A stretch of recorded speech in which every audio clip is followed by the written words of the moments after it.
Yesterday, history was made. The first federal indictment of a former president. Donald Trump was previously indicted in New York, so it's not the first indictment of a former president, but Donald Trump was targeted by his main political rival. It's absolutely fascinating. Donald Trump was impeached because when he sought to investigate what we now know to be a highly credible accusation of bribery from the Biden family, Joe Biden himself in Ukraine, when Donald Trump sought to investigate that, they impeached him. They said that he was trying to dig up dirt on his political opponent, despite the fact Joe Biden was not running for political office at the time. Amazing, isn't it? We now have Joe Biden using the full force of the federal government to try and imprison his political rival for the rest of his life. You know, people make the joke often that I say civil war too much. If you cannot see the forest, it's because you're in it. The current president is not trying to, it has literally had his chief political rival arrested. It's never happened before in the United States. Okay, fine, fair point. We may not be in a hot conflict. So you say, civil war. It's not accurate. It's something else. Okay, I don't know, pre-Civil War. What do you call it when you have information coming out that Joe Biden and his son took bribes from an executive in Ukraine at a gas company to get a prosecutor fired? Joe Biden's on camera saying, if you don't fire the prosecutor, you're not getting $1 billion. And when Donald Trump said to the president of Ukraine, what's this all about? I want an investigation. The FBI knew that there was a credible source, according to the FBI, credible source, I don't know who this guy is, saying that, Joe Biden was taking bribes. Okay. They impeached Donald Trump over this. Now, this same man, who is very likely just fearing spending his life in prison for all of the corrupt things he's done, uses the Department of Justice, the U.S. government, to try and imprison the frontrunner for the Republican Party. We're here, ladies and gentlemen. It is happening. There's a lot going on, I got to tell you. But take a look at this headline from Deadline. Fox News Chiron labels Joe Biden a wannabe dictator as network airs Donald Trump's post-arraignment address. CNN and MSNBC skip live carriage of speech. I'm not surprised. I just find it absolutely hilarious. How can you claim to be a news outlet and you don't show people the statement from a former president and frontrunner in the upcoming election who had just been federally indicted by his chief political rival's administration? We are talking well beyond Watergate. We are talking unprecedented American historical consequence and context. And CNN says, we're not going to cover that. That's remarkable. I don't know where we go from here. You know, I was thinking about this last night as Trump's speaking. If they do convict Trump, and I don't see why they wouldn't, do you think that Trump's going to be acquitted? I mean, maybe it's Miami court. The Democrats are going to try and get venue changed or something like that. We'll see. The judge who is presiding over this was appointed by Trump himself. And so there's questions over bias, but none of that really matters, in my opinion. It doesn't matter whether the judge is or isn't. It doesn't matter whether there is or isn't bias, in the sense that they will try and change venue to a jury pool that will convict Trump. What this is really about is, when I say civil war, we're talking about, I think it's fair to say maybe like cold civil war, pre-civil war. You've got jurisdictions that will unquestionably convict Trump. You have jurisdictions that absolutely won't. Miami may be one of those jurisdictions that will not convict Trump. So the only way this moves forward appropriately for the Democrats, or I shouldn't say appropriately, but strategically, is if they change venue somehow. They can probably use the fact that Trump appointed this judge to try and get a venue change or a judge change or something like that. But we will see. There are still many people in Florida who are Democrats, but when we're talking about this jury pool, it's going to be at least 50-50. And it's probably going to be 60-40 Republican versus Democrat. So I don't see how they actually get this conviction. But my friends, the main point here is CNN and MSNBC. Now, you may be saying, oh, those are shill networks. They're fake news and whatever. Fine. The left says Fox News is fake news. Fox News, fake news. Fine. The point is not whether or not any of these outlets are correct in their assessments. It's that the divergence exists at all. The fact that CNN and MSNBC, which used to be very highly rated and prominent news networks in this country, have become hyper-partisan shill networks, shows you exactly where we are at. Now, I'm not surprised Fox News is doing it. Fox News has always been considered conservative partisan media. CNN, of course, similarly, but it was more default liberal, not hyper-partisan far-left extremist, which they've both become. Here's a story from Deadline, and then we'll give you some more updates on what's currently going on. CNN and MSNBC decided to skip live carriage of former President Donald Trump's post-arraignment speech Tuesday night, leaving Fox News as the only major cable network to cover it live. Fox News not only carried the entire speech, but at one point the network went to a split screen of Joe Biden speaking, where the chyron read, "Wannabe dictator speaks the White House after having his political rival arrested." That's what it said. It's a stupid chyron. I mean, I agree with it, but they could have made it more tactful. Wannabe dictator. They could have put something more, powerful, like Joe Biden has main political rival arrested, an unprecedented political move, something like that, or shocking move by Biden administration to arrest his political opponent. Yeah, this is how dictatorships begin. This is how civil wars begin. This is how revolutions begin. You are in it. Now, I say civil war. Maybe it's fair to say I'm wrong because it could be a revolution. Joe Biden may arrest Trump. They're saying that Donald Trump's, let me pull up this story. I think we have it. Trump classified documents trial may be delayed more than a year, former federal prosecutors say. If that's the case, it falls in line with what we're seeing with these other charges in New York. They're simply trying to make it impossible for him to campaign, make it impossible for him to win. They are doing everything in their power to stop Trump. Tucker Carlson put out his third episode, I believe it was his third, the other night, where he said Trump made enemies of the establishment, the neocon, neolib, deep state, when he, in February of 2016, when he came out and began talking about foreign policy. It was nothing to do with immigration, nothing to do with the economy. It's when he said no more wars. I think it's also when he told Jeb Bush that his brother lied to the American people and got us involved in this quagmire in the Middle East, this disaster of foreign policy. The machine of this country, the foreign policy machine, wants the United States to be a massive empire with military bases all over the world. The reason that we have troops in South Korea, as many people pointed out on Timcast IRL, is a deterrent. Not that they actually need troops there to defend them, but that if China makes any moves, it will be an attack on the United States because we have personnel there. I can't believe we've come to this. I mean, I got to be honest. I can't believe we've come to this point. Take a look at this tweet from No Lie with Brian Tyler Cohen. He says, an actual banner that just aired on Fox. This is not a legitimate news organization that should have privileged press credentials. You don't need to be a quote unquote legitimate news organizations to have press credentials. This is the craziest thing. These people are like authoritarian cultists. The United States we have a First Amendment. What happened to these people that they don't understand the concept of the people have a right to engage in journalistic activities, whether you agree with them or not? It's free speech and freedom of the press combined. But you know what? I don't agree with Fox running this. I think it's crass. Redheaded Libertarian says, oh, shut the flip up, Brian, and then shows this tweet from Gays for Trump. Look at what PBS posted at the bottom of the screen during Trump's speech. And we highlighted this because we used PBS as our source for the Trump speech last night on Timcast IRL.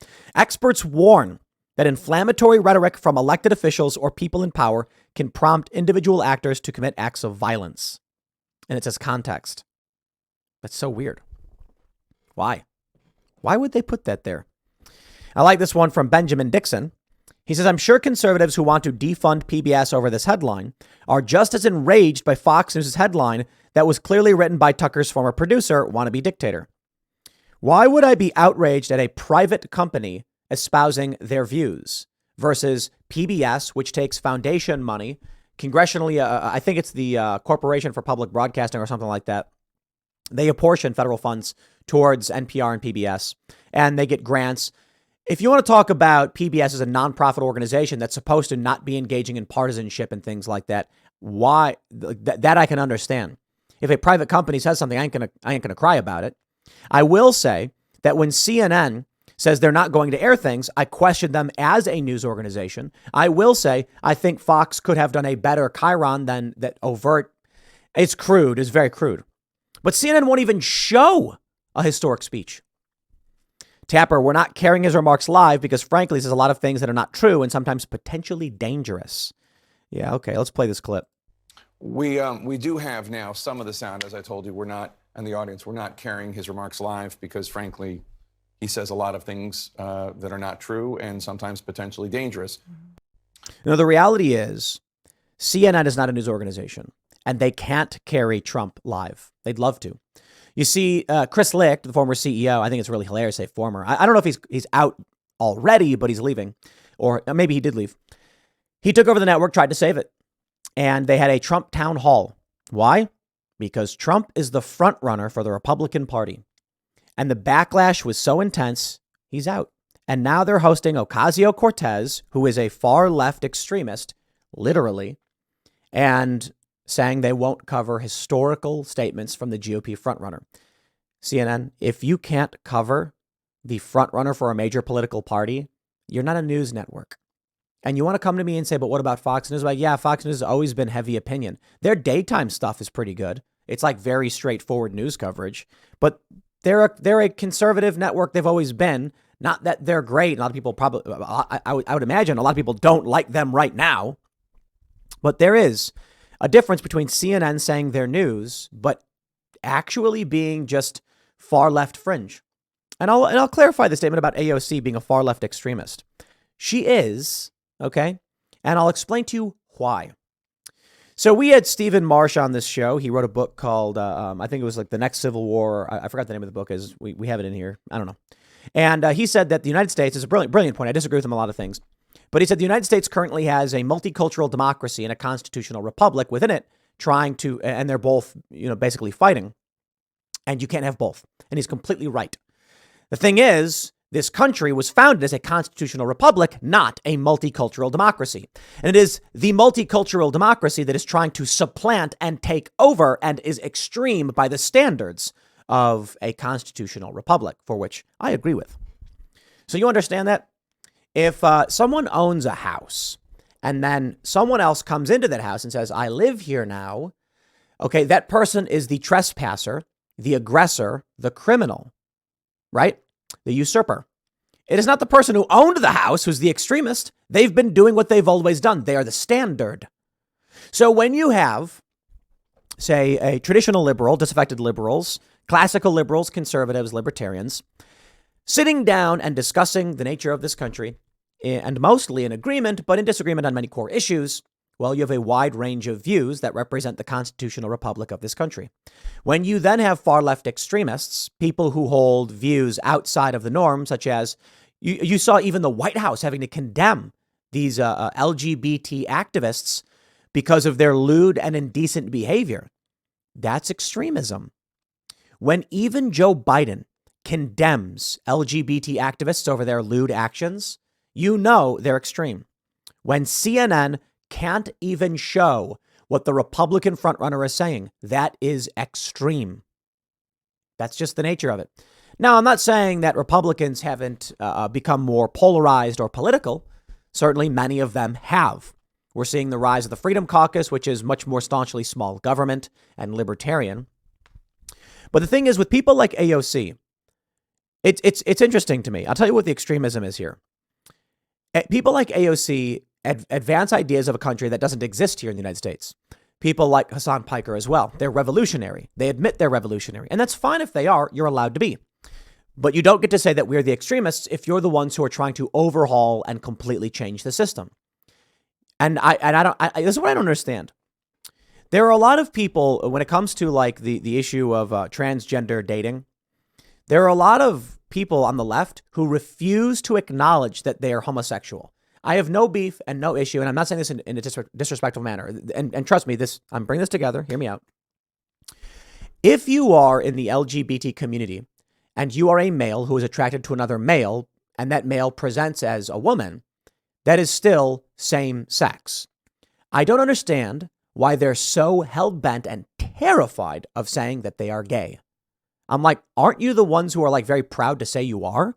Why not just say you are? Why are you so embarrassed? It's weird, right? The reason I bring that up is it's similar when it comes to politics. If you are actively trying to supplant the US government and you are talking about overt revolution, why are you so afraid of saying that you are the extreme element? Well, I can only imagine because they're trying to trick you. And this is a civil war. Warfare does not necessarily mean fighting physically. It means trying to gain control of a population or some resources or some territory. And it's complicated. You can say that war is the active conflict in which two factions fight for control of something or dominance over each other, right? How would you break it down? When I think about war of the past, I think about what was the goal, and it's typically to gain control, to gain resources, to control the population or territory, as I stated, right? So what's currently happening in the United States?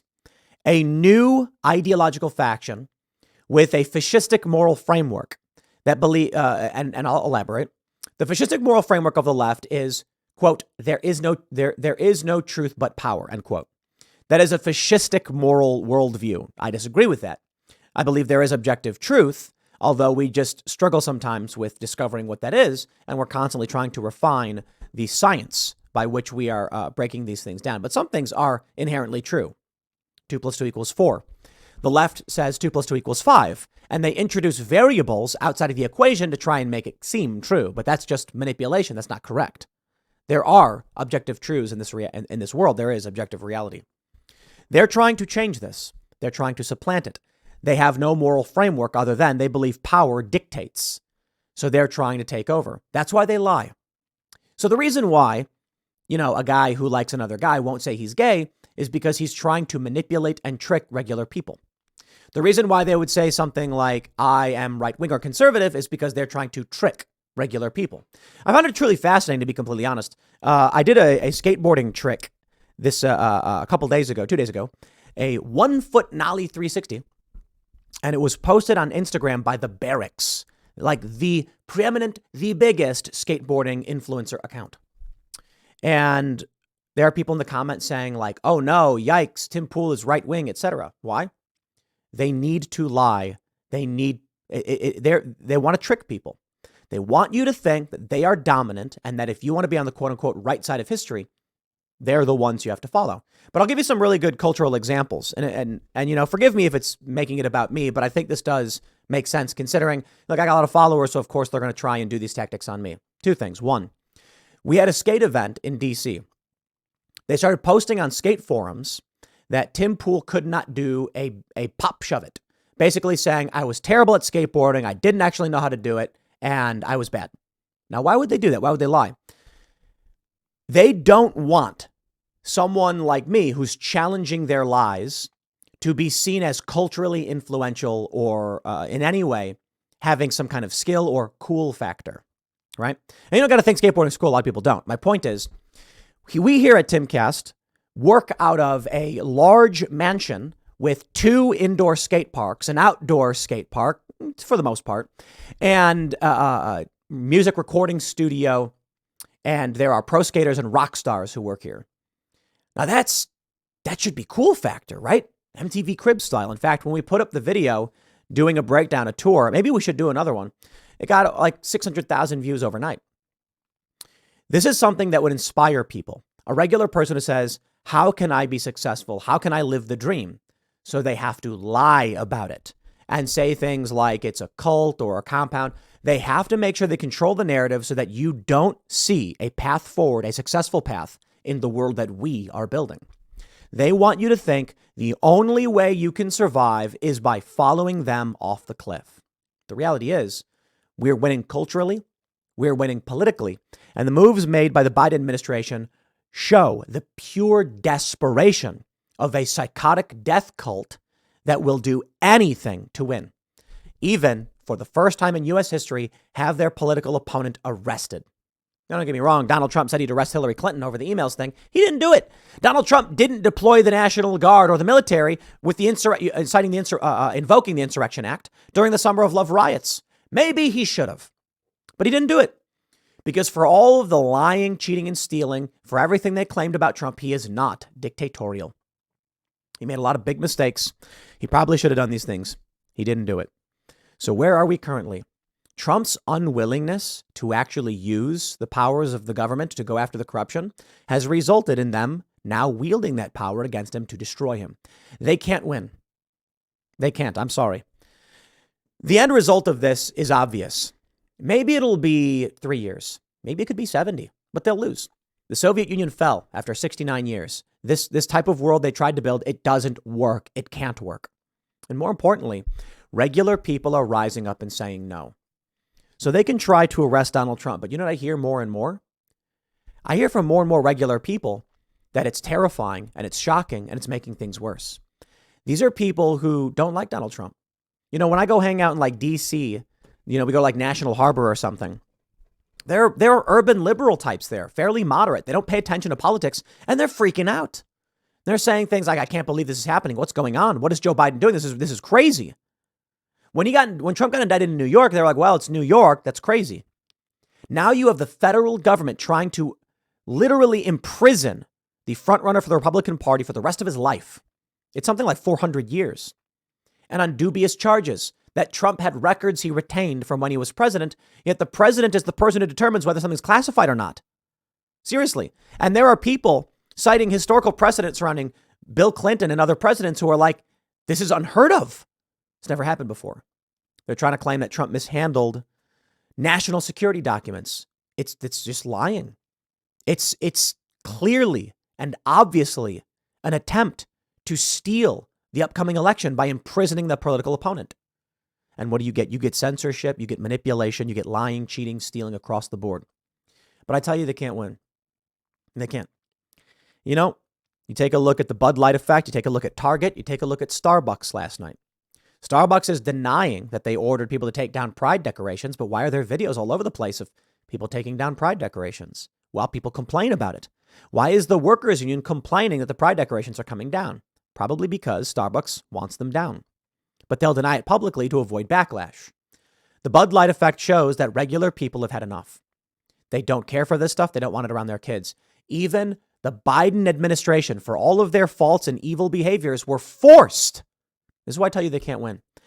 For all the evil things the Biden administration is doing and trying to imprison Donald Trump, even they could not maintain the farce and were forced to denounce trans activists who engaged in lewd and obscene behavior at the White House because they know they're losing public support. So what we're seeing now from CNN and MSNBC, from the Democratic Party, it's called the death throes, the death rattle. You know what that is? When someone is dying and they start shaking and convulsing, and when they start gurgling, that's the death rattle. It's a horrifying sound. Right now, I think we are in the drowning phase of the deep state. The permanent government, the bureaucrats, the American empire, the pure evil and malevolence that existed in this country for some time is drowning. It's being suffocated out, and so it's lashing out violently in desperation. That's why they say when someone's drowning, you don't go and just grab them. They'll claw at you, and then they'll drag you both down. You approach them from the back, put your arms behind them, get advice properly. But my point is, get proper first aid advice from a lifeguard. My point is, you're supposed to approach the person from behind them so they don't drag you down and drown you both, because they'll claw at you violently. When people are drowning, they start frantically splashing about. That's what we're seeing. The deep state is on its deathbed. And so it's having a spasm. And it can hurt you. And they'll try. But they've been losing the whole time. They lost in 2016. 2016 was when the American people rose up, and not just the American people, Donald Trump and the American people, and issued those walking papers to the deep state and the establishment. And they began to panic. And they tried everything to go after Trump. And it just wasn't working. Now, don't get me wrong. With COVID and universal mail-in voting, they were able to win in 2020. a bunch of nefarious tactics and what I would describe as malevolent manipulations in the election, where they, had like voter in the park and ballot harvesting, all things that are legal, mind you. The laws were changed, policies and procedures were changed, anything. They said to save the election. The shadow campaign, they called it in Time magazine. Didn't work. It's not working.